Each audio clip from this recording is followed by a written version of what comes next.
Majesty in New York City.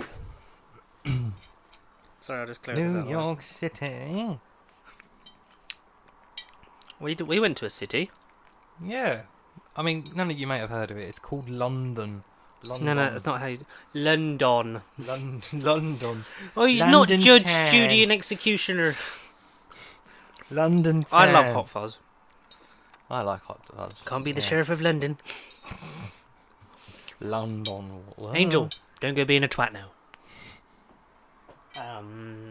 Go on, can you... If you try and do the intro and guess the episode. What's a Hot Fuzz? No, as in like this episode of... I was hoping you were talking about Hot Fuzz. Guess the intro. It'd just be like, just do the intro like you normally do with confidence and then say the number.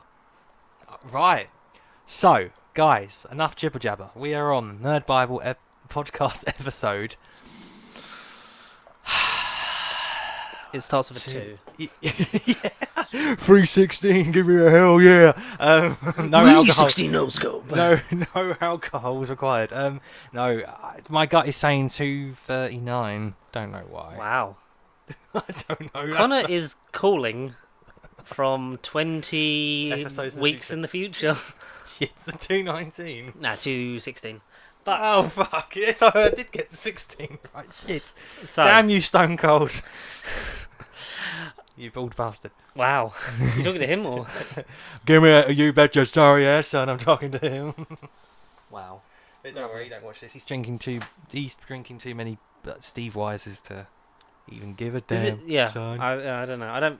I'm out of the wrestling circle. Austin like, 316. Give me a hell yeah. That is an ambitious ice cream man. See, he's a Stone Cold fan.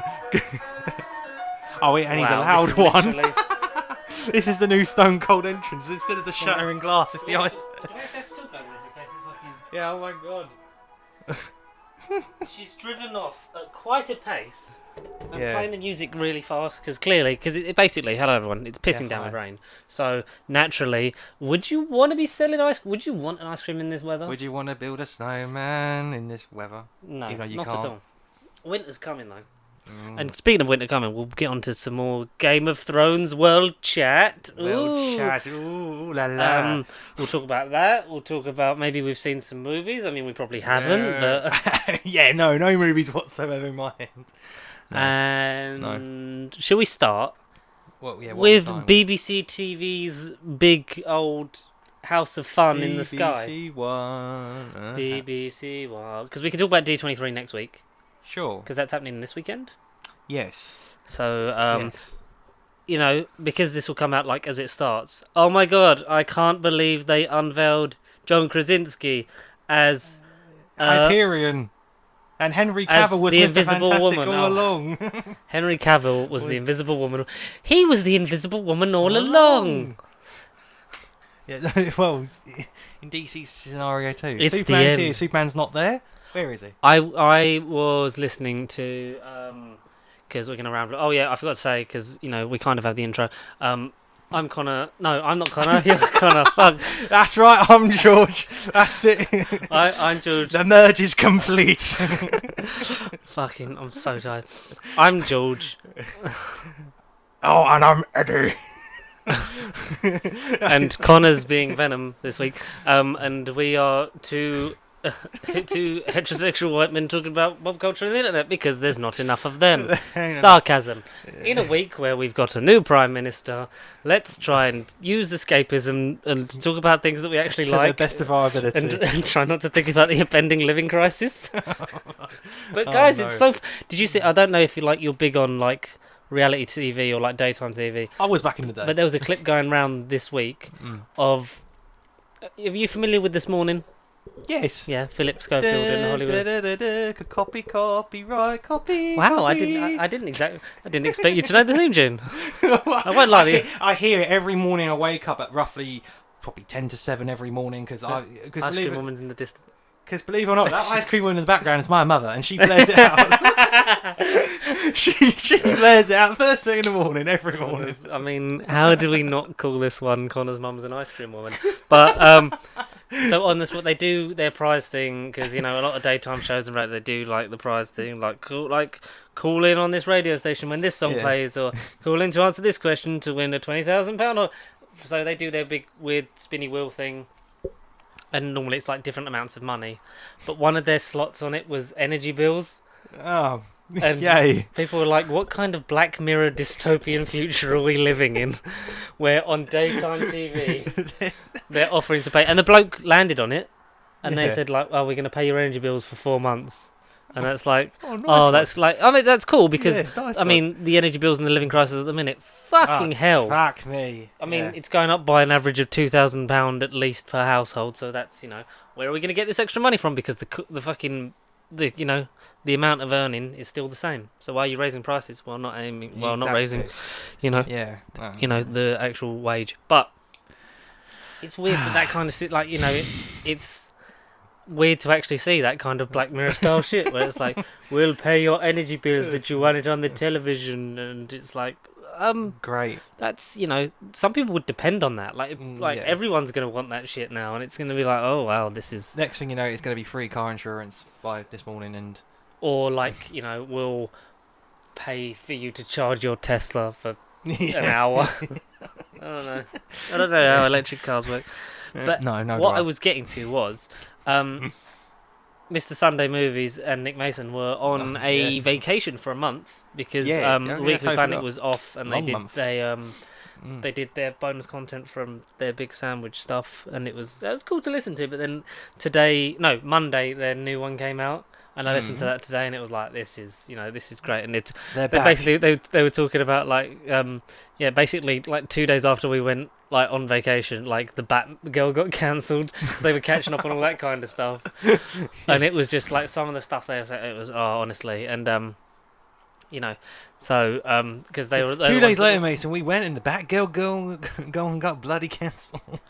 I hope that wasn't an Australian accent. No, I don't know. That But- was a and that that's was a tie, basically didn't what reminded me that D23 is this weekend, because they were talking about like the stuff to come out of that, and what could we see, and it was like they're classic shenanigans and banter. But should we do like a last minute tier. prediction? What do we want from D23? D23. I would like at least a confirmation of a director for Fantastic Four. Yes. Amen. Maybe Yeah. Probably number one thing. Maybe some concept art of the Thunderbolts team, Yes. so we know definitely who is on this the. is who's in it. yeah. This is who's in the team. Moon Knight season 2, because apparently that's slowly, getting prepared to go into pre-production. That's probably like number one thing, and then Fantastic will be number Is two. that your thing you want the most? Absolutely, Moon Knight is so high in my. It stands out. I just think amongst all the projects at Yeah. the minute, as this current point of time. I mean, yeah, we got to talk about She-Hulk. That was one of the things. Yeah. We'll talk about that last, because Yeah, and it's that's a still big ongoing, so yeah. that it isn't over yet. Yeah, but like Connor said last week, we're doing our third of the way through review, which You're is right, yeah. which is quite a good name for it. Maybe we should trademark that. Third of the way reviews. A I would say, we only interview. Fuck off. We only interview. We only do How are you doing episode 3? Tell us your thoughts. third of the way through reviews. So we only do like one trilogy out of Star Wars, or one film from each trilogy, or something. And just If it gets a certain demand and likes and comments, then maybe and requests. the viewer uptake. Hello. And maybe we do the next episode. Yeah. And then we have to double the amount for episode 1. What we're to going to then get do to now 3. is any Doctor Who related content. So the video should be up. So we're going to do it Who Wednesdays, Who Wednesdays. because it's the only day that Who is starts with a Wednesdays? W. Who? Who? Dr. Wednesday. Who? It was Dr. Wednesday. Get all over. unhand me, you metal pricks. I don't like the cut of your I giant. will not unhand you. You will become like us. Well, I showed you that thing, didn't I? Where it was, I think it was Jude, who Who I work with. who is a Doctor Who community member. Judas. He was so when we left the BFI, so it was Mr. TARDIS, Josh from Who Knew, Adam Martin. I think it was Clever Dick Films, the guy who does the in-depth Doctor Who reviews. I don't know if you've watched them, because they're really good, and sometimes I do rewatch them. But still waiting for. Is it the Peter Capaldi one next? It's either Capaldi or Smith is the next one to do, but it takes months at a time because of the research and everything that goes into it. And then doesn't make any money out of it because of the amount of footage in it and stuff and blah blah blah blah Oh, blah. dear. But he should make. It's a wonderful creator. I think it was him. Rassilon Productions, who's the guy that we saw like dressed up really cool and then complimented him on his outfit. Oh, yeah, okay. That was Rassilon. They came fourth in the quiz of Rassilon. Oh. Yeah, but we'll get back. Do you know who won? No idea. I only know that like we came fourth, bloody good day kind of thing. But we'll get back to who soon. But basically, yeah, that was the thing. So yeah, Moon Knight, love it. Yeah. I'm loving She-Hulk. So I think so far this year's been, I think. Dare I say the streaming has been better than the movies at the moment? Yeah, I think you're not the only one on that. Doctor Strange 1 is definitely better than Doctor Strange 2, but I think I've come to... I think the 4DX experience and the sort of going it after the first time, sort of knowing like, oh, this hasn't got every single... like, the internet hyped it up too much. Yeah, yeah.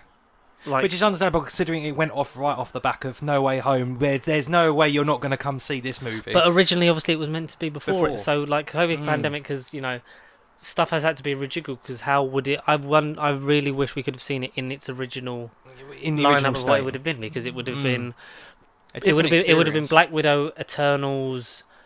Doctor Strange, Shang-Chi, and like, so would that have made a difference, maybe? And then, because then you would have had No Way Home. Would like, Doctor Strange you'd have had 2 films between No Way Home and Doctor Strange. Would Doctor Strange have fought Abomination instead of Wong? No, because I like Wong. Yeah, especially in like this last episode, that was really good. Yes. So. And then lastly, Armor Wars. I want that to be confirmed. Armor Wars, I want it is to it happen. still happening? I want it to happen. Can we let Don Cheadle do some work? Yeah. I wouldn't be surprised if we saw more of Secret Invasion.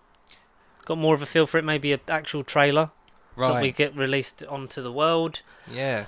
Deadpool probably mentioned at the end. Maybe Ryan Reynolds will just come out in costume, just dressed up. Yeah, or just like normal, and just because he's just they're one and the same. Like you can't separate the entities anymore. They are they are one existence. Ryan. Yes.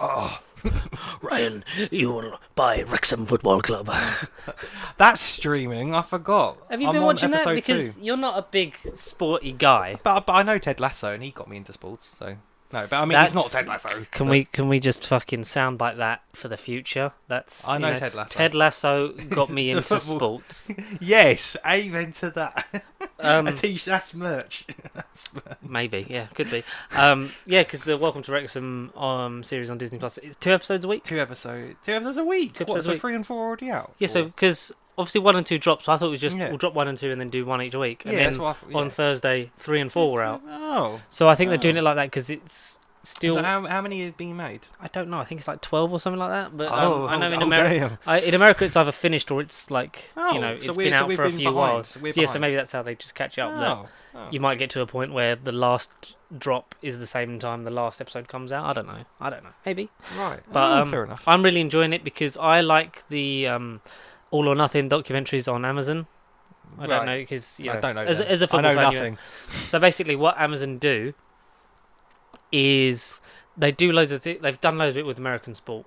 So they normally do it on, like they'll do it through the NFL, they'll do it through some of the men's football teams, like international ones, things like that. You've had different ones, but they're really big, elaborate, like looks into those things, and they'll do multiple seasons for the Americans kind of thing. Right. But then I think it was 2018. Yeah, 2018. They followed Man City around for the whole of... So they got unlimited access. They obviously, paid the club a shitload of money. Yeah, of course. And were like, we can have cameras everywhere. And it records their whole season. And unfortunately, the only thing is that the club has overall creative say of what can and can't be shown.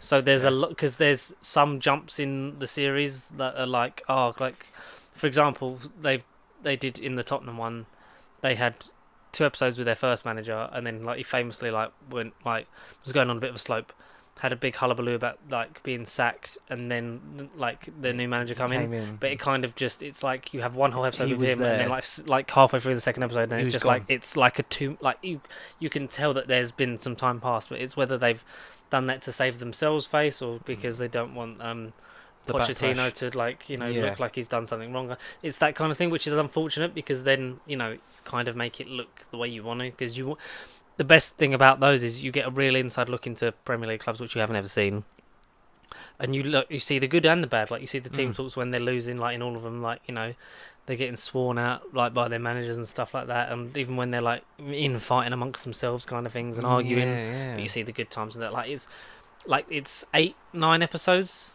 Right. like each On Amazon season. Prime? Yeah. So they did. They do it every 2 years. They release one because they have to follow them around for a whole they do year. it the whole year. So they'll do from pre-season and like about July until the May, like the whole that season. Yeah. So they did. Yeah. 2018, the 2017 into 2018 season came out. That was for Man City.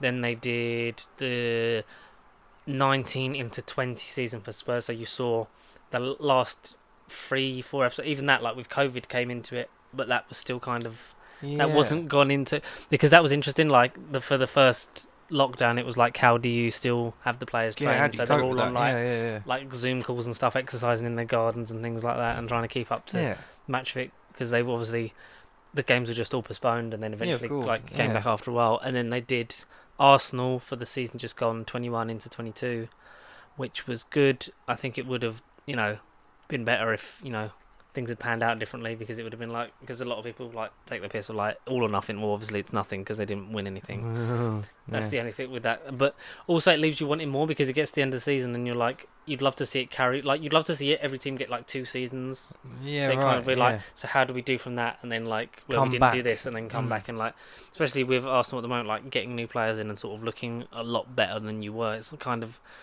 gives you a bit of hope, kind of thing. Yeah. But they're so well made. I think they pay each club like $10 million or whatever. Jesus. To get that access, so they get the training grounds, they get the stadiums, some cases inside their homes and things like that. So it's but in depth look at in the lives of a football team, and you get to see some people, like some players and managers and people in different lights, or some people that you never even knew were that involved in behind the scenes at all. So, and they're very well done. So that's only in recent years that's become a major thing. So it's sort of become a semi-tradition that every 2 years they do one. And they do a season. Like each one comes out, so like the season, like they'll announce it, they'll film that season, and at the end of that season. So do we know when is the next one coming out? Like this year or next year? So or do we know who it is? Or so it would be 24. So it would be 23 into 24.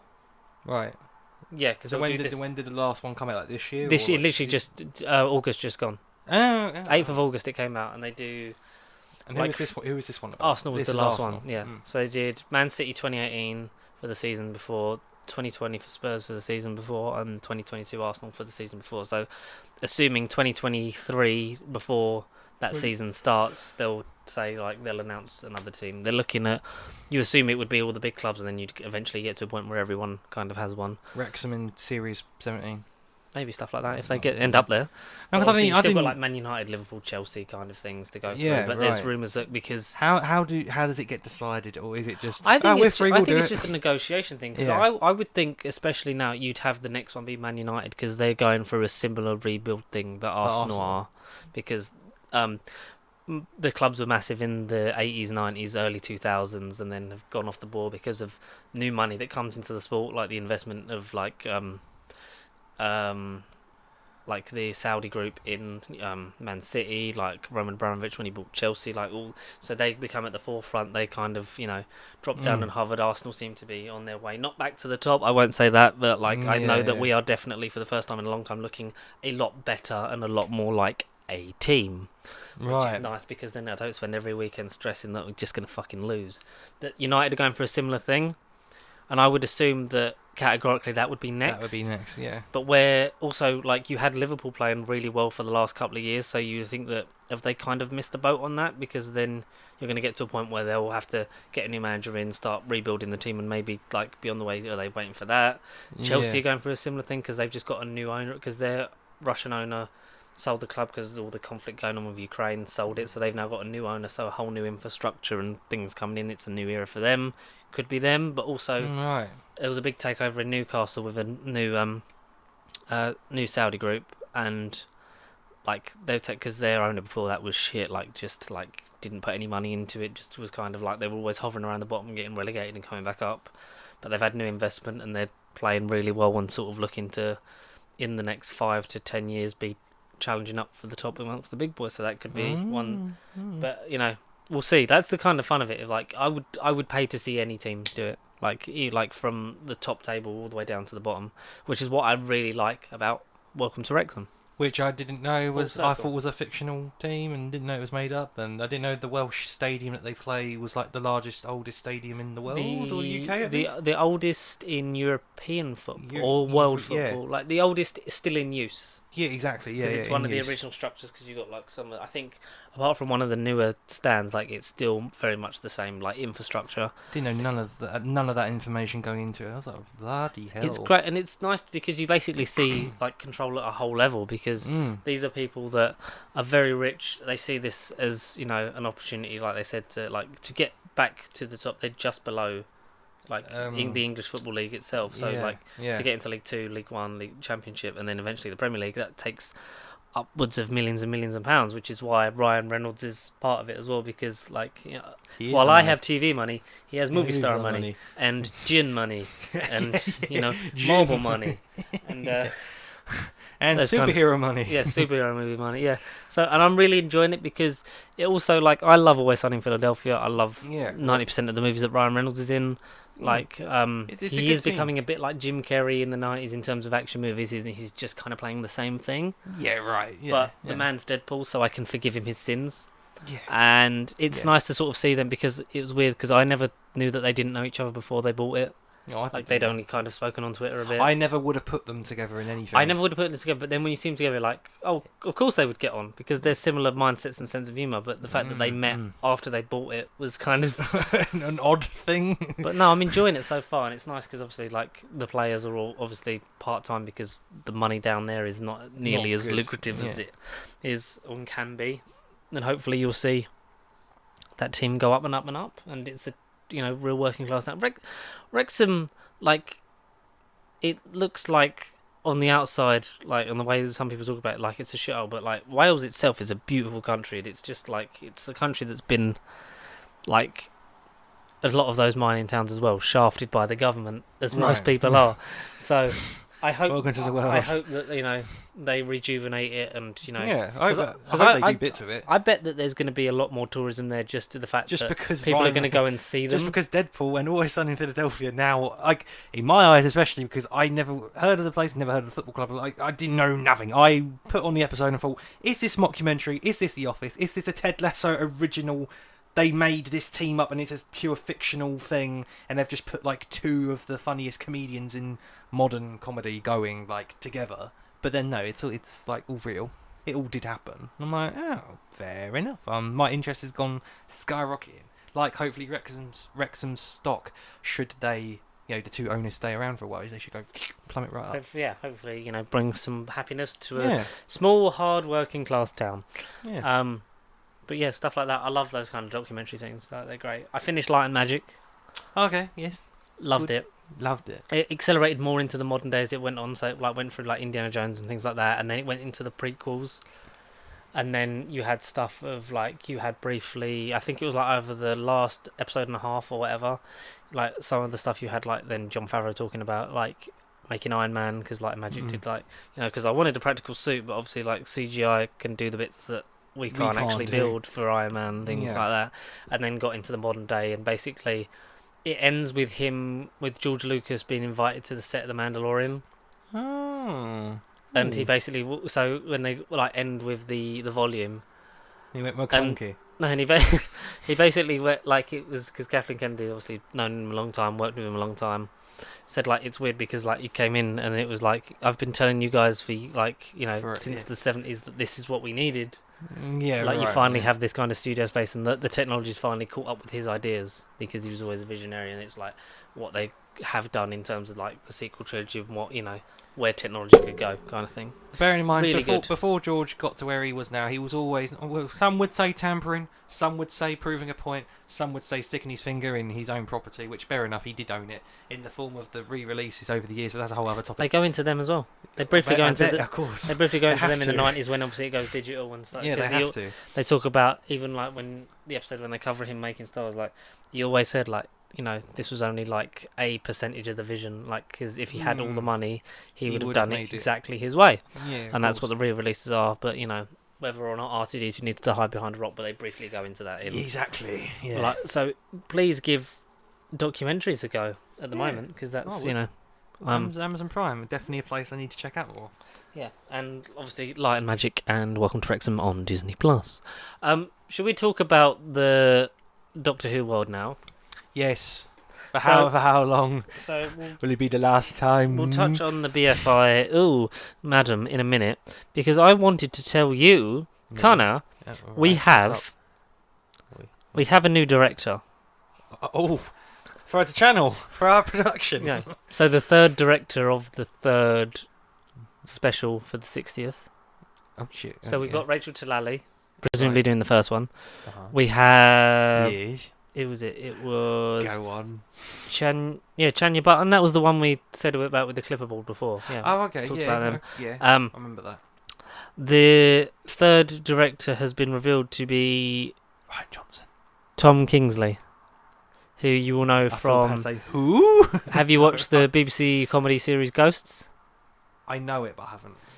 Directed a lot of series 1 and 2, and I don't know if you've seen Heasley. How do you spell it? What's his name? Tom. Kingsley, Oh, Kingsley. like Obviously, Ben, Heasley, like but Ben, Kingsley. Heasley. No, that's Michael Yeah, Jackson. Helsley, Heasley, Helsing, Van Helsing. But, like Ben Kingsley, but Tom. Right. And I don't know if you watched This Is Going to Hurt on BBC iPlayer. No, I don't watch much BBC. So that was God damn it! Other than Doctor Who. So basically, there was a book about 4 or 5 years ago, I think. Adam Kay, who used to be a Adam junior Kay, yeah. doctor, Yes. wrote his book about his like the diary of a junior doctor. It's a really good book. I recommend picking it up and reading it because it'll make you laugh, it'll make you cry, it'll make you realise how fucked the NHS has been by this government and previous governments, but mostly the Tories, but they're still in power. Escapism. Daleks. I see what you're trying to do here, Boris. You're trying to make me look like a fool. You are one you Conservatives are better at one thing. What is that? Pest control. You are better at raising taxes. And then they made it into a TV miniseries, which Adam Kay had a part in helping to write. And some of the stuff is lifted directly from the books. Some of the stuff is new stuff. Like one of the characters in there wasn't mentioned in the book, like isn't a real person that he comes across in his actual life, but like is a character that draws from previous experiences of other people he knew. Fair enough. And it stars Ben Whishaw, and it's really good. It was 8 episodes, something like This is that. going to hurt, is this? Yeah, This Is Going to Hurt on BBC iPlayer, and it was really good, and he directed the back end of that, I think, the last couple of episodes. Lucy Forbes did episode 1, episode 2, episode 3, episode 4, Tom Kingsley did 5, 6, 7. That's it. Yeah. So it's only 7. There you go. Yeah, all right, okay. So he did the last 3, yeah. So, welcome to the Whoniverse. Tom Kingsley, presumably doing the third and final 60th anniversary special. Ooh. Who? Who are? Who are? Did you see that? So Collectomania was on the same weekend BFI was on, which was a Showmasters event, which Jodie Whittaker and Sacha Dhawan attended. Oh. There was a photo up. What were they collecting? They were signing. The Eyes of Rassilon? They were signing pictures of the people and taking photos with each other.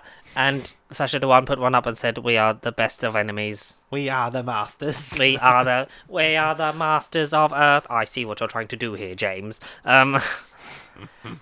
Basically. Yeah, basically. What's happened? So Joe Martin was there. Colin Baker was there. They had a photo together, but Oh. she accidentally, when she posted on Twitter, wrote Tom Baker. But was obviously corrected by multiple fans and Disrespect. corrected herself. Disrespect. Yeah. But yeah, that was cool. So, But did he dress up as Tom? Then I'll let it off. no, he just threw a packet of jelly babies at her head. Whether they you ex- like it or not. And they exploded off screen like they do in Destiny of the Daleks. Well, whether you like it or not, I'm going to take you to... And then it cut off. Yeah. You get that or not? Blackpool, The Nightmare Fair, Season 23, unaired. No, I wasn't expecting like the unaired episodes stuff. But very good. Very good. Whether you like it or not. Yes. So, yes. That's the thing. That's the ticket. That's the pony, the Yellow Pages. We have, we still got rumours that old Doctor's clothing or other old Doctors will be in the bridge Old into the Doctor's 60th. new clothing coming to Big Finish. You wouldn't be surprised. Oh, look at this bow tie I'm wearing with a tweed jacket. Fucking whoever wore this had legs like a fucking boa constrictor. John Pertwee in Davison's cricket outfit. Tom Baker in Jodie Whittaker's coat. Oh, it's nice and roomy, but it's not raining. Colin Baker in a leather jacket. We got so with the release of The Abominable Snowman, Yes. we've got a Doctor Who is sort of running the Amazon charts at the minute. Right. Because we have pre-orders for the still as yet untitled Centenary Special on Blu-ray, Brilliant. Okay. and the 13th Doctor Final Specials set. So I'm glad I didn't. So okay, you say the final special. All right, go on, What's in the set? Go on, guess what episodes are in it without looking it up. All the 2022 shitty ones. Yes, Thank God I didn't buy none of them. but as a lot of people point out, not Revolution of the Daleks, because Revolution of the Daleks is the only one that has a standard release and not included. Now, yeah, it is. because it took some persuasive emails from the Electronic mails. so it's a DVD inquiry line. I might do it because basically it has, so they, when originally series 12 wasn't going to have Resolution in it, Yeah. but then it did have it included in it. People thought that maybe the same would happen for Flux, that like Revolution of the Daleks would be included on that, but then it obviously is more of a Series 12 title because it feels like more of a kappa to that, and then Series 13 Flux is its own thing. But I just thought, in terms of giving Flux more episodes, that would have boosted it up. Yeah, exactly, totally. I believe that there is a free disc space in Series 12 because all those steelbooks are not like the holders anymore, but then when they have the two, like, basically the two holders, but you can stack three on top of each other. You can put a maximum of like 6 in that. So there is room if you wanted to put Revolution, like get a copy of Revolution on Blu-ray, put that in, which I'm tempted to do.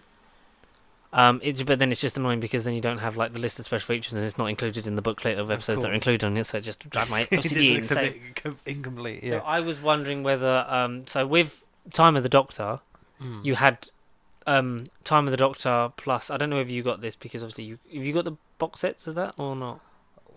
Are you talking about Matt Smith, Time of the Doctor, and the other like specials? Have you got the Series 7 complete box set and then the 2013 anniversary specials box set? Is that what you've got? Yes, I had Series 7 and then I had the Paul McGann, the 50th anniversary collector's set. Yes, that's what I had, and then obviously I've upgraded to like the Blu-ray steelbooks because they save a lot of space and they look very nice. Of course, yes. And it's essentially the same content, just a lot thinner. Yeah. So I thought originally they had the vanilla, because they used to do the single releases or the volume releases, or as many people call them, the vanilla releases, because there was no special features. It was just the episodes. Yes. For the 2013 Christmas special, instead of having it just be Time of the Doctor, they put a little incentive. They put a behind-the-scenes mini thing on it, and it was Time of the Doctor plus the 11th Doctor Christmas specials. Yeah, exactly. So I it remember had that set, Christmas Carol, Doctor Widow and the Wardrobe, Snowmen, and Time of the Doctor. So you had all of the Matt Smith ones. Yeah, on had Christmas. you not got the others, so it was kind of an incentive to get that version and then go go on. So I thought that maybe would you possibly spring for a Doctor like a Jodie Whittaker specials. Yeah, right. So you would, in one set, instead of just charging for the 3 episodes, because at the moment it's not listing any special features, so it's just £40 for just episodes, just either the Daleks, Legend of the Sea Devils, which is shit, and the Centenary special. Right, I see. So it's just those. That's a bit of vanilla. So like, would like it be a bit more like if you did that, but you got Resolution and Revolution of the Daleks in it as well, then you just have a little bundle, because I know that the 50th anniversary collector's set has Name of the Doctor in it to go along with Day and Time, because it's loosely thought of as a trilogy. It is kind of a trilogy. If you watch those 3, they feel completely different. The specials themselves together fit very well, but the episode with it, no. So technically you've got 2 copies of like Name of the Doctor, because you've got one on the Series 7 and you've got one in the 50th. So I'm not adverse to having extra copies, but like it would make more sense for all the Jodie specials to be on one thing. Christmas Carol on Series 5 and 6, and then so it was on Series 6. Yeah. So as I say, I haven't missed any Matt Smith episodes because I own them all essentially. Yeah, but it's just like that's the anomaly that you have essentially 2 copies of Name of the Doctor because it's included in Series 7 because it's the finale, and then for the trilogy of the 50th. set. So that's why, like, you know, it's not bad having doubles, because if No. you had, Not, I mean, you could have avoid had, it you if could have had a can, copy of Christmas Carol and then got the Diamond the Doctor one and had all of them anyway. So exactly, yeah. so I would be yeah. more up for having like a steelbook that has, because at the moment it's only in steelbook form, Mhm. which isn't bad, but there's no artwork to be released, and it only has the 3 episodes that will be this year. Okay. So if it fair included the enough. other 2, then maybe, you know, That's an £40 incentive. for 5 would have been a bit like, yeah, I could, because Why I know not? it's £13 an episode, but it's a bit without £40 for a steelbook without special I know, features. that is A a lot bit- of people that's are a bit moaning is a cheeky. bit steep, Yeah, it's cheeky. and a lot of people. But I will have to obviously get it because completionist sake. I don't. Completionist, yeah, well, I exactly. don't want just separate copies. I just streamline my shelf, motherfuckers. Yeah. Smart investments. Yeah. No, I totally get what you're saying. But yeah, that was the thing. I just wanted to say. Don't want to say, yeah. But that was That was about it on the Who front in terms of new stuff, because we still don't know the name of it. We still don't know Shooty's costume. We still don't know many things. But what we do know is we saw the Abominable Snowman. Classic Doctor Who is great. Yeah. And it will continue to be great till the day I die. mean, see the video for our full kind of day thing. I mean, Yeah, it's in the process of getting. yeah, it's already happened. If you're watching this now, at this moment in time of recording, it will be about to be edited, basically. Yeah, we hope. Yes. So, we So. had a great day. To say the fucking least. Yes. Yes. So we finally both managed to get to the BFI for a screening of the final, for now, the final animation reconstruction of a Doctor Who serial. From the 1960s. Yes, we got a 1967 classic, Mm. The Abominable Snowman. The Yeti story #1. For those who don't know, Doctor Who was what do you mean missing? Doctor Who was deleted a lot back in the 60s. Yeah, because there was no Sky Plus. There's no catch-up TV back in the day. They needed to basically wipe the tapes to continue using them because they didn't want to buy more, and they thought, well, this show's never going to be big, and people are going to buy DVDs of this. Little did they know, everyone hunts for these day and night, and kills. and from, like Gary Russell pointed out, from 2006 they started animating a few like missing episodes. Like, so if there was some stuff was partly missing. Yeah, partly missing. Yeah. I was just going to word what you say. Yeah, partly missing stories of like mostly complete serials. Yeah, and they on either DVD, could animate the odd episode or two, and then eventually got round in the last few years to doing out and out full onwards, complete serials, even stuff that was completely missing or mostly missing, and just doing the whole thing as animation. Still with the surviving stuff on it to watch it, but absolutely, as a it's feature. made in its own way so that it fits all as a style in itself and doesn't adhere and restrict itself to just trying to recreate the live action proportions that have survived or live long in the memory or through archival footage kind of thing. So we saw. I'm gonna turn the light on. It's getting dark these days. It's getting dark in here. So dark, so take off all your torches. Daleks. I see what you're trying to do, Connor. But we got to see the last one. One. For now. One. Because shortly after being... Well, not... I don't know, because this was delayed a lot. Like, they always are. Doctor Who's always delayed. Parentheses after being announced. It got pushed back a bit, but also... it was announced that BBC America, because they're their own subsidiary and like they make money because they're not a corporation, because the BBC makes money essentially through license player fees and by having most things be co-production, so that's how the financing gets done instead of just relying on, the working people to basically put the money in, because it's impossible, and eventually people would just stop fucking paying it and people don't want to pay it now, but you get an awful lot for it, and it needs to evolve, but it needs to still exist in some form. Pulled the funding, presumably for good. We were because of sales, but the way they market the animation and stuff over there, and when they either show them or sell them, the hype is not there as much for Americans as it is for us. Apart from probably the diehards are out there. Shockingly enough, Doctor Who is a British production, so we. Oh, no, not saying Americans can't but obviously But they're really post 2011 onwards. That's when they really got exposed to Doctor Who. Yeah. In the form of Damon Targaryen himself, Matt Smith. Yes. And as it become more and more easily accessible in America, a lot more of a younger generation have accessed it, because obviously it used to be repeated in America all the time anyway. That's how sold copies of got found and then rediscovered and things like that.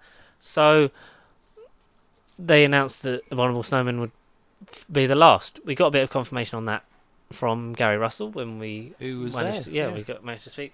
But I just want to just ask you, because this is your first time. What did you make of your day? Me or the audience.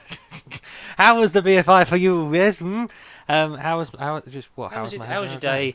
What would walk us through it? Was you excited just to watch it? Was it Yeah, like an I didn't know what the experience hell that I you was didn't watching. sort of expect to have? I mean, it was just a nice trip going to London. That wasn't standing outside of the building that I was trying to get access to 5 hours early. No, wrestling shows, you have to live up a bit and get drunk. But Doctor Who, there's no need to get drunk. Yes, the fate of the time and space continuum is in your hands. So no, we got it.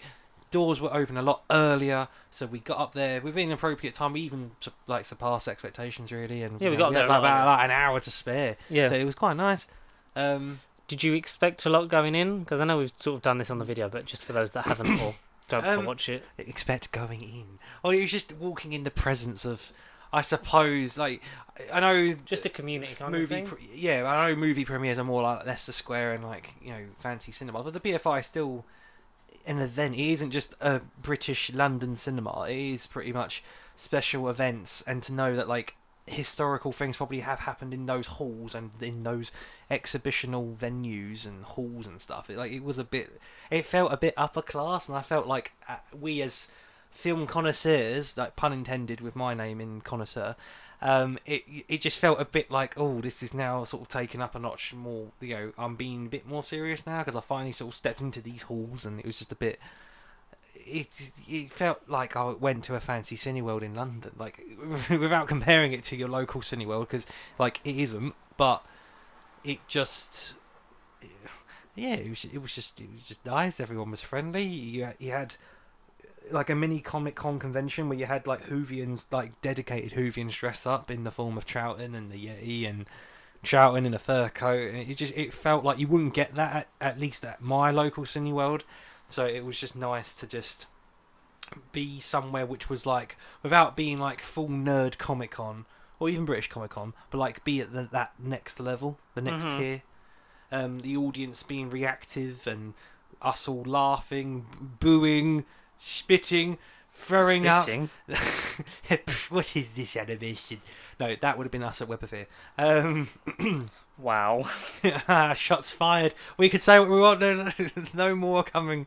No, it just felt nice being in a more of immersive and interactive audience than watching it at home. I mean, I've always enjoyed watching animations at home. It's a thing that I've literally looked forward to every time a set has been announced and actually confirmed for release.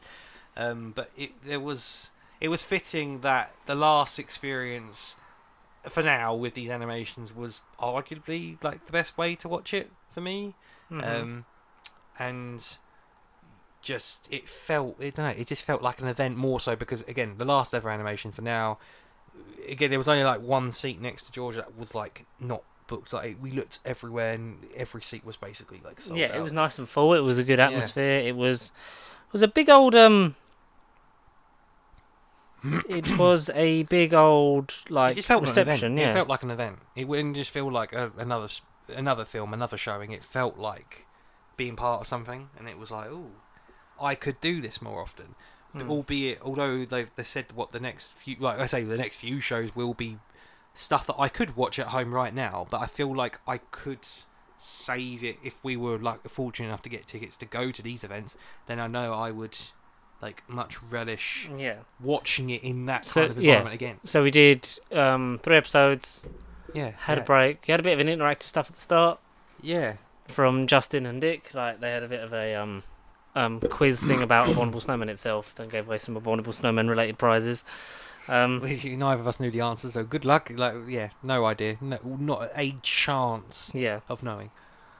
And then the interval was a bit of a musical session, not quite freestyle, but it was essentially a musical tour of an American composer that was there as a guest. The name escapes me. So it felt kind of awkward going somewhere in the break because, he got didn't want to miss played much, He played a bit of piano for us, so it felt rude to just walk off. So, but I mean that was, entertaining. It was a bonus. Certainly wasn't expected, that's for sure. And then even at the end, when after we finished the story, and I mean, I had seen sort of snippets and interviews, and it'd be like going to Comic-Con and seeing the odd YouTube video filmed, and having the after show chat, or like the mini Q&A afterwards, and just having more information thrown at us and sort of faking us for all coming. Having that after show was just a nice little, Nice little icing thing, on the wasn't it? top, Yeah. really, and it felt, it was just cool being part of that, or at least to see people who, bearing in mind, if I'd watched special features all my life, then I would have been like, oh my god, it's so and so. Oh my god, I know these people.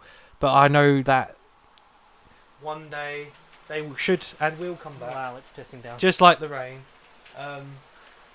Next time, whenever the time that will be, whenever these people will be on stage again, I would have watched all the archival content that I've missed out on over the years, and then I will mark out as a fan and be like, oh my god, it's the guy that I met in 2022. That was like, 5 rows above me on stage. I didn't realise who he was, but god damn it, I want your autograph. Whether you like it or not. Whether you like it or not. What did you? Yeah. So in all, what did you? Because they revealed the next thing, because they do the show-ins for the collection box sets, in which the next box set is season 2, and they 2. they revealed the story that they're going to do, and they revealed that it won't get delayed, but no, it probably will. Let's face it, it will. Yes. It won't be next month or whenever. It was October the 29th at the moment. But it seems a moment too soon, Pelly. Yes. So Yeah, no, it will probably will get delayed. But yeah, the Time Meddler, a William Hartnell classic, which I haven't seen, but involves a important character in sort of extended media more so, but in the form of the meddling monk. Yeah. You can see Peter Butterworth in all his glory on a beautiful screen, and all of it exists, so there's going to be no cartoon this time. Yeah. Would you go? You're going to go to that? Why not? Yeah.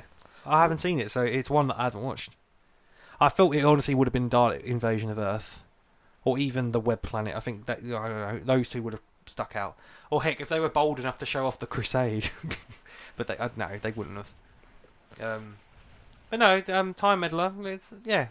It's a cool one for continuity and lore for the inner Whovians. So yeah, I'm up for Time Meddler. So far, I can't click on the 29th. So there's the tickets, like the slot itself is not up and Clickable. in and clickable yet. Yeah, clickable. But yeah, because obviously, like, we saw a few faces from the WhoTube community were down there, and yeah, it's just a nice atmosphere. Like, it's weird, it's quite surreal. Yeah, I think it's more surreal if you're one of those people that are actually quite big, that are like, wow, like there's people that like me, and we're all. It's like you're very much in a room of people that are of the similar mind to you and like the similar kind of things, and you're all there to do one thing, which is watch Doctor Who. Watch and appreciate it. Yeah. So you would 10 out of 10 recommend? Oh yeah, like without a fucking doubt, like do it. The story itself, worth it? Oh, absolutely. Like without judging Galaxy 4, because I had since watched it after you went and you'd given me your full but yeah, better story than Galaxy 4 anyway. Yes. Like in my hot take. Yeah. I think it's just a take. I think I pretty much agree with you. Yeah. Yeah, it is. But like it's just like with those kind of rooms on a busy day, you just find yourself kind of like relaxing a bit too much. Right. So I was like, oh, I could fucking go sleep like in this room right now. It was that comfortable. It was like Yeah, it it was was quite comfortable. It was comfy. warm. Like the room was. There was fucking enough dark. leg room as well for someone that was taller, so I couldn't knock about the leg room. There you go. Yeah. It needs to be done again. Yeah, you've got the itch. If only cinemas were like that locally. No. If only Americans. If only Americans are in our cinemas. No. If only we had that experience, the sort of noisier experience, as opposed to watching movies completely mute like it is over here compared to like the Americans. Yeah. It would be more of a like Enjoyable process. a geeky, but like A geeky. Hello, a geeky. new spin-off companion coming to Big Finish. Hello, my dear. A geeky. It's a geeky. A geeky to you. I don't know what the fuck's going on. But what I do know is it was lovely. It was a nice time. I do, when I get a chance, need to order the old Steelbook. Yes. It hasn't sold out. They never sell out that quick, but I would get on it sooner rather than later. Yes. Exact. Amundo. And like an Amundo, I don't know what it means. So let's go Amundo. to She-Hulk. Something that I don't get it, but I do love it. Amundo translates to Book of Ashanti. No, it's the Book of Real Human Laws. So, I'm loving She-Hulk for Tatiana Maslany. I'm here for it. Yeah. I think the supporting cast are great. I think I'm loving the fourth wall breaking. I like how... It seems to change every episode as well. Yeah, I like and equally dislike the fastness of her origin. It's just like, here we go. Cause, only thing. In Weekly Planet, they did make a good point of the only way in which She-Hulk would exist now would be for it to be an accident where they can't stop it happening, which is obviously what ends up happening in terms of his blood gets in her blood and then like contaminates her, because realistically Bruce Banner would not give his cousin a blood transfusion to save her life, because he would know that would be despite despite being shot down by mobsters. But yeah, that didn't happen in She-Hulk, which I agree with all in terms of like thematically that's how it makes sense. Apologies, but it was a bit just sort of like, here we go, it was a car crash and there you're the Hulk, off you go. Yeah, exactly. I'm bleeding, and it was like, oh, okay. I get it, but I wasn't exactly over the moon. Like, it was a kind of obvious, but I've kind of thought, they're doing, my blood's leaking, and it was like, oops, I got a bit of blood, and she turned into Hulk. Like, it was a bit like, is that it? She vibrated and went... In the mirror, she went... No, I don't know. But I don't know how else they would have got around it that would have fit the show, because they could have done a full Dark Knight, Frank Miller origin, and it wouldn't have fit with the show at all. Where are the other drugs, guy? So, yeah, I don't... Where is it? Aside from that, the show's... No, I swear to God. Swear to me! What do you mean? This is Bruce. Who else has this number? Alfred, I'm coming home. What do you mean, who's this? This is Bruce.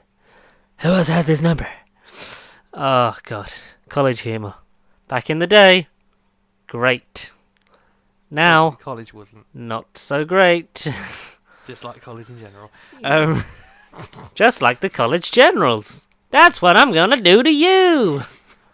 Where's my money, Damien? Oh, God. Damien? I'm gonna make your life a living nightmare. I'm getting my choking hand ready. Imagine that's Frogman when he eventually gets introduced. Yeah, I'm here for it. I'm here for all the characters that we're gonna see that like either wouldn't get the time of day in a Marvel movie or other stuff. We're gonna get some really obscure people. I'm looking forward to Matt Murdock. Yeah, who definitely is in it. Yes, we know he's in it. We know he's in it. We're waiting for it. Like, where's Look, guys, Daredevil? this isn't the cameo show. Yeah. Except for yeah, we're not gonna have a cameo every week, apart from Bruce and Blonsky and Wong. But apart from, just remember whose show this is. Like, she's great. She's such a good fit. Like Iman Vellani as Miss Marvel. As Miss Marvel before her. Such a perfect fit. Like, it's someone who gets it, who loves this world. Like, I'm so glad she didn't get given the part in Venom. Right, yeah, absolutely. For her to be Jennifer Walters, like, such a good fit. It's so funny, and I love that all the comment, like the stuff of making every hero a woman now, like it's woman central. All those comments, all just comments that they've got in the real world, not just for real this, life. but for like loads of the other properties the before. Yeah. And just media in general, it's great. I love it. I love how it continues to be the thing that seems to be pissing off a lot of the incels the most, and it's great. Yeah, cool. We're here for it. Yeah, loving it so far. I think it might be up there as one of my favourite shows in terms of I loved Hawkeye because I loved WandaVision because it didn't take because it took a lot of risks and it was something different that we needed. Loki was really good and powerful and game changer for the landscape of the MCU in general. Yeah. I loved Hawkeye because it just was simple. It felt like a Netflix show, had with the entrappings of the MCU. Like, it felt like the best of both. We kind of got a little bit of that, and obviously laid for the future for some of those characters to come back. And for old enemies to return, and possibly not for the last time. Yeah. And I loved Moon Knight because it was just bonkers, and it was the comic brought to life, and that's what we've had with Miss Marvel and She-Hulk so far. Yeah. The comic books brought to life, and the shows are better than the movies. That's why I think the shows have been like a mark above, and I know people hate it, and and all that stuff, but you can't please everyone. But in terms of this year for the streaming stuff, not been disappointed. No, And I know that we've right. still got Halloween's. Is it Halloween The special Halloween this year? special, which probably has to get announced at D23. Yeah, because it should be, Well, it's Halloween. Halloween. It's, It's coming up. in a month or so's time. Yeah. But we did get possibly a look at Werewolf by Night in Mm. some basically fan art kind of thing, but that's essentially. Yes. But obviously not official. So and Not obviously yet. Man Thing is rumored to appear in it as well. It makes sense. I don't see how else he could fit into it. No, exactly that. But yeah, loving it, man. Loving this show. As you carry on with She-Hulk, Tim Roth has confirmed that he did film a scene with Mark Ruffalo. So we will get We will A see confrontation, hopefully, between Banner and something. You don't Bruce. think it'll be a flashback? Banner and Bruce, Banner and Blonsky. No, I think it'd be ballsy to do a flashback. Mm. Like it would Not as in like a recreation of that other movie that happened with another actor. No, but you could halfway house it so that I was almost someone else once. Yeah, literally. you could almost halfway house it so that it's Norton in. No, it's Norton's clothes and like Yeah, Mark Ruffalo's in the Ruffalo. scene, and it's like a similar, or basically like you redo a scene in a slightly different way from the film, kind of thing. I don't know. Maybe you have like those kind of interactions. That would be ballsy, and I'd be up for it. Because Blonsky's kind of said like, oh yeah, like I tried to kill your cousin once, blah blah blah, and it's like yeah, we're different. We sort of made our peace, and I can't think the exact word. Yeah. But maybe That fight was so many years ago. I was a different person back then, literally. But all's well that ends well. Like we said before, will we know the lineup for Thunderbolts? Because it's rumored that Yelena Belova is going to be like. We had a brief leak of like all those, but yet to be confirmed of those members, and Yelena Belova to possibly be the leader. We did find out though who 7 pen pals Blonsky were referring to though. 'Cause Yes, it was a couple YouTube things that I saw. It said, oh, 7 pen pals. There's like 6 other people. Are they talking about the Thunderbolts? But no, unless they're all females. yeah. Female, So it's not the Thunderbolts, but it's old age Orange is the New Black. That was the vibe I got. it's cool. I'm here. It's 2022. We're here for it. Yes. Yeah. But no, they're not the Thunderbolts, unfortunately.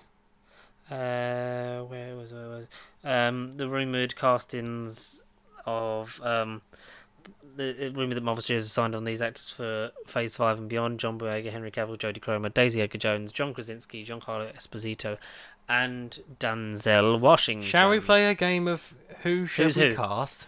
Well, Krasinski More like who they're going to be, because we always predict. Krasinski is Reed, but I think just from that universe. Yeah. But I wouldn't be like everyone. Like I've said, everyone in that room was played by the same person that plays him in the MCU. Exactly. So it'd be hard not to put him together. Like Yeah. that would nice shortcut. But I'm still not against Ben Bagley because He's been getting a lot of it'd be nice press to lately. yeah, it'd be nice to see him be a hero. Yeah, and regain a bit of moral compass. Well, what's he done? What hasn't he done? He's been watching you. He is you. What's Netflix. what's the bad press? Oh no, is it just that? Yeah, I thought you him, meant like right. he'd done something in public. No, he's friends with Ezra Miller. That's what. Fucking hell. Hyperion seems the likely choice for Henry Cavill because Yeah. he's a Superman-esque character and he's not going to wait around forever. Unless they make Hyperion British and he's now Captain Britain. Just do Captain Britain itself. Exactly, Don't I agree. combine the two. I don't know the characters, but I'm just saying if they wanted to half-ass it, make Henry Cavill British. Then Denzel Washington and Giancarlo Esposito. I think I speak for most people when I say Magneto and Professor X, and I don't care which way around. I would take it either way. Yeah. Daisy God Edgar damn. Jones, I wouldn't be adverse to her being the Invisible Woman against Krasinski, No. if it's not Emily Blunt. Jodie Cromer. Jodie Cromer. What heroes haven't we done? Female Kang. A female Kang. Would you? Would you have her She as you know female what? Ghost Rider? Yeah, but I was gonna say if Inhumans it hasn't happened to MCU canon, she would be one of the Inhumans. She'd be Medusa? Crystal. Oh, Crystal. Or Medusa. Yeah, but Crystal. I see her in like the blonde with the. Yeah, with I this. see it, Crystal. And then she gets to have fun with a big floaty space dog. And Chris Evans if he comes back as Human Torch. Oh, Chris Oh, Evans shit. and John Boyega. I Yeah, mean, would you Human Torch it a la Michael B. Jordan style? But then we don't want to. Is there a War Machine? Not as in Young Avenger War Machine because he's not exactly on the. Well, no, inside, because but you've I don't got know. obviously you've got I'm trying to think. Who, Patriot is yeah. Cole. No, what's his name? Elijah Isaiah, the son of the old Isaiah man in- Bradley. Yeah. Isaiah Bradley's grandson. So Yeah, like, would exactly, you yes. have I don't know. I don't know what he could, like. John Boyega could play anyone, and I'd fucking watch it because he's great. Absolutely. And obviously, like, he was big into like not doing a big franchise thing, but obviously, never say never. You don't know; it could be a diversion tactic. So I don't know. I don't Who necessarily would he be? know. Would you put him as X-Man? But I don't know. If I was, because that's the only real thing left to cast. Yeah. In terms all of of those names X-Men related. So because we've got Denzel, Giancarlo, Jodie Right. Comer could be a rogue maybe. Jodie Comer, I think, and I've seen this a lot as well. Mystique, Right. Yeah. which I don't hate. I don't. don't hate. She couldn't be any worse than Jennifer Lawrence. That's fine. But then you would have Henry Cavill would have to kind of be like Colossus, because Boy Scout wise he would be Cyclops, but the size. size and stature. Unless you're doing balls to the wall and you're having John Boyega as Cyclops, Jodie Comer as Jean Grey, and maybe you're having Henry Cavill as Wolverine. Ooh. I don't know, but I still want what's his name? I still want Taron Egerton or Carl Urban as Wolverine. Either one of those. Like, if you're ever doing, because you have to kind of still be old. So like, I would want Carl Urban. Old man ideally. Logan. Yeah. Not yet, but we shall see how that one works out. In a week's time. Yeah. Which, hopefully we get this time next week. realistically, yeah, Fantastic Four, Halloween special, all the ones we mentioned earlier, but then X-Men, Deadpool, Fantastic Four, yeah, all of them have to kind of be delved into at some point, or at least Do you know what won't? given a bit more. Do you know what won't sadly be delved into? Spider-Man 4, It will sadly Venom 3. Taika Waititi's Thor 5. What, as in, what? What's happened? After the Thor Love and Thunder mixed critical and Yeah. audience reception, And the Taika visual- Waititi is Not doing Thor. apparently not doing Thor 5. And a lot of people Well, are saying, good good, luck." because he ruined the fucking... But, look, in spite of everything they've done for you, eventually they will hate you. Look, Oh, good Thor Love luck. and Thunder is not a terrible film. No. It's a Far film from that, it.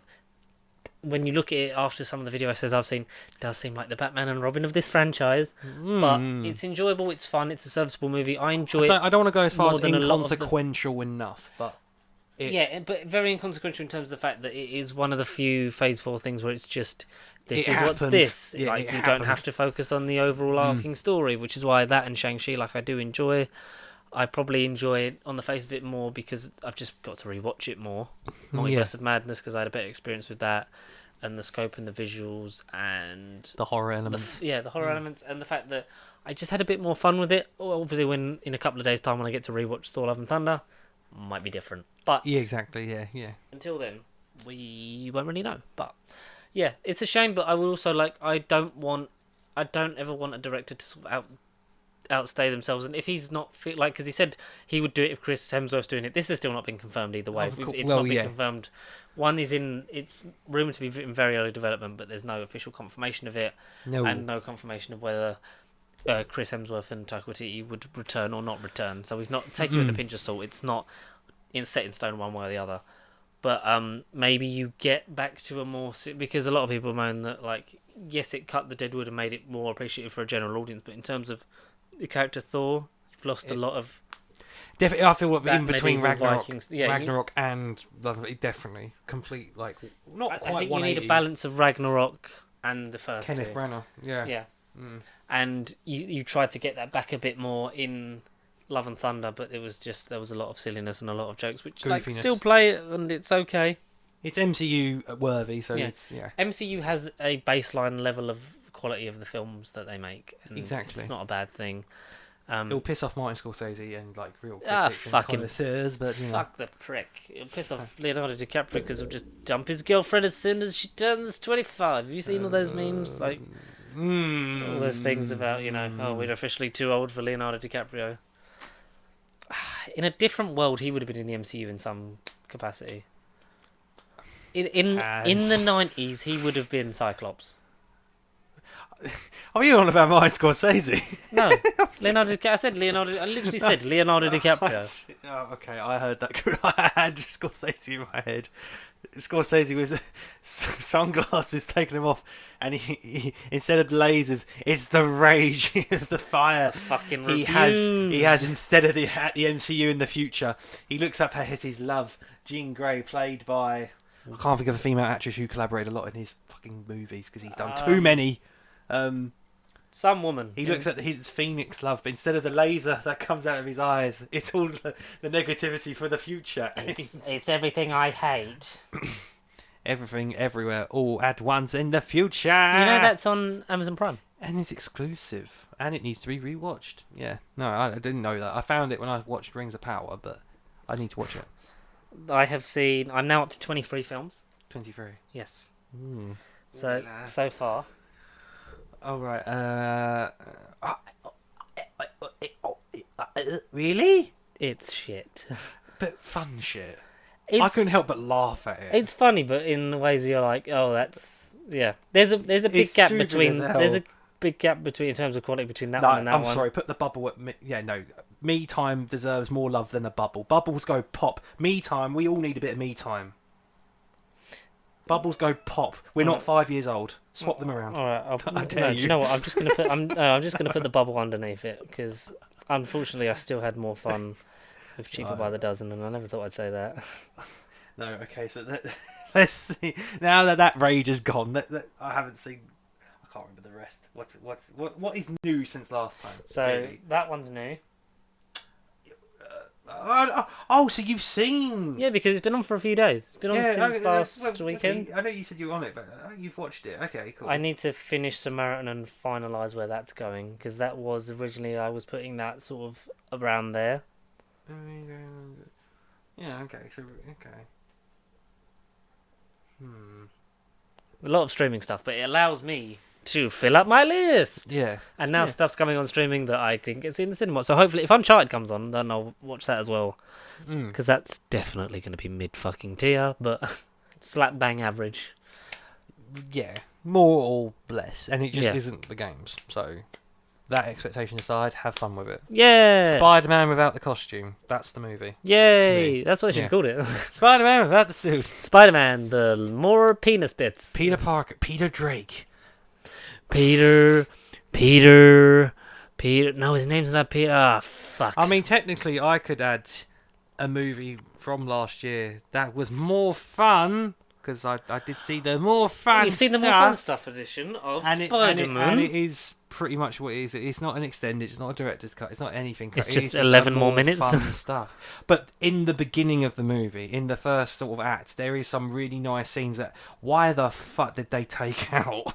Sort of scenes to me. Yeah. And then the only thing really in the last half hour is an extended conversation between Peter and Andrew when they're all in the statue, literally sort of bonding and they talk about aliens fighting each other. And... So you can go into spoilers because most people have seen that film. What is the difference? So there's a couple. So yeah, basically the majority of the 11 minutes are in the beginning of the first episode after. So what the unveiling gets revealed. Stuff. Significant stuff that's added. The post credit was significant, like everyone. Yeah, but the stuff in the beginning, what was new? So majority. Okay, so I'm not going to go in order, but the scenes that definitely I remember looking at going that wasn't there before. In school, Peter's in the hallway, and obviously the teachers are like, "Oh yeah, you can, swing, swing, walk on the wall, crawl around. We all know you can do it." He walks around the corridor, and then there's all the students there just looking at him. Then a kid turns around and goes, "Wait, that kid was my partner in science." He's like, "That guy was my partner in my science project." And everyone's like, "Shut the fuck up," or whatever he says. And then it immediately cuts to Peter in like a PE session in the same like gymnasium hall in Homecoming when he's admiring Liz in Homecoming. Mm-hmm. And then they're playing basketball, and they all everyone, even the teachers, look at Peter and they're like, "Climb up the wall, Peter! Like we dare you, climb up the wall." And he does the Spider-Man classic, like Tobey Maguire-esque, the climb up the wall. And then everyone's like, "Woo, you freak!" A teacher basically turned around and said, "Oh, you slimy little bastard!" Yeah, they call him a slimy little bastard. I'm amazed that stayed in. And something else gets said. And then there's a couple of reports of the Betty Brant sort of like, I want to call it the Daily Bugle because she calls it something stupid. It's like Betty's Corner, where Yeah. she interviews like Flash, Spider-Man at the end, a couple of the teachers, and essentially it's like she says to Flash like, how did you come up, like, apparently you're the one that came up with the name for Spider-Man, like, any other suggestions? And Flash literally goes to the camera and he's like, well, there was the Man Thing and the Bitten. And then the teacher that reminds me of the lizard, he turns around and goes into a weird analogy about his ex-wife again, like similar to Far From Home. Oh, and him. he completely breaks I love down. Ryan Star, yeah. He just completely goes off the fucking off the rails, and even like Betty goes, yeah, that just is a random, tonally messed up monologue. And then even Peter at the end, he gets asked a question or two, and it's kind of like, well, like, what do you want me to say? Like, I'm Spider-Man. Like, yeah. So they get a lot more coverage of him at school. For whatever reason, him and Zendaya, when they're on the roof and he's like laying down and he's like, oh, finally a piece of quiet from all the madness down there. He's laying his head on a pink folder. Mm. So whatever reason they took out a pink folder in the theatrical version, but he's laying his head on that. And like I say, there's a couple alternative takes, which honestly, they might not even be alternative takes, but to me, because the movie's so sort of ingrained in my head, I swear they were slightly different in some way, whether it was movement or line delivery or whatever. Like, I feel like there was a Just couple. a different take or something. And then we do get more with Daredevil. Yeah, because I saw I think it was the court scene, and it was kind of framed in a similar way to how Jon Favreau was next to Ben Affleck in the Daredevil movie. They're kind of next to each other in a courtroom kind of thing. Is that the same thing? Yeah, so all I'd seen going into the movie was a brief elevator bit of basically the villains as they're going into Happy's flat, and they're all just sort of standing there in the elevator, and it is literally just, there's no conversation, it's literally just them in an elevator, and it's like, okay, cool, but what was the point of that? And then it cuts to Happy getting a notification on his phone, and that's how he knows that, like, Peter, what are these people you brought around? You got like an octopus and a guy made of mud. Yeah. He basically looks at his phone whilst they're trying to sort out the legal situation. Matt Murdock's next to him, and he's like, Happy, like, stop sweating. And he's like, and then he looks and he's like, how do you know that? He's like, how do you know that? And he's like, I'm a real good lawyer. So it's a sort of joke on the joke early in the movie. That just carries on the thing from the Catching the Brick. That's not in place of it. Yeah, no. It's just a continuation from that. But it is as the villains are entering Happy's flat. It was just them in the elevator. I thought that was a bit naff, like all pointless shot, and then it went into them at court, and that's how Happy knew that they were in his flat.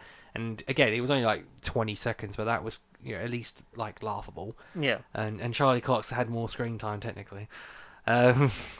And then really, the film then is majorly the same. I thought maybe when Aunt May dies, I thought you might have got something else there, or before the Statue of Liberty showdown, but then that all kind of plays out the same. And then when the Three Peters are going up with their plan, and then they talk about their villains, and the whole, you're amazing, I just want you to know that, you're amazing. They have a few more lines, and it ends.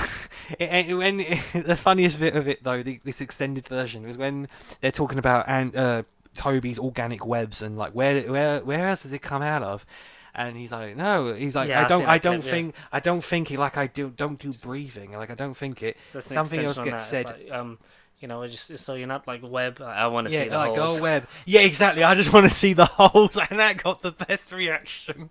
And yeah, I just want to see the holes, and yeah, that was just like, oh, that was disgusting. And then and during that scene, they then say, "Hey, we should all get each other's phone numbers and make, hang out sometime," or something like that. So is that like a weird, subtle hint at somehow we can come back if we keep in touch with each other? Maybe, interdimensional, multi-dimensional phone call. Maybe, I don't know, for Secret Wars. I don't know. And then after that, the majority of the movie is the same. Nothing new with Strange, nothing new with Wong. Like, the movie is the same. It is just a more fun take on stuff, and maybe a couple of different takes on minor scenes, but it isn't like a extended version of this and like a retake on that, or you're supposed to think about this differently.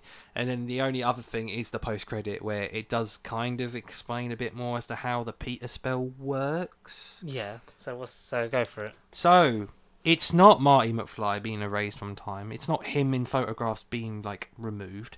Essentially, there's scenes from Homecoming and Far From Home, because there is like another Betty montage to finally sort of sum up the movie, and she goes over everyone being blipped again, and what a crazy year it's been since the blip, and blah blah blah, and how school has ended for everyone this year, because I think Betty graduated during Far From Home, so it's No Way Home, so it's kind of like her time at school, and this is what I thought.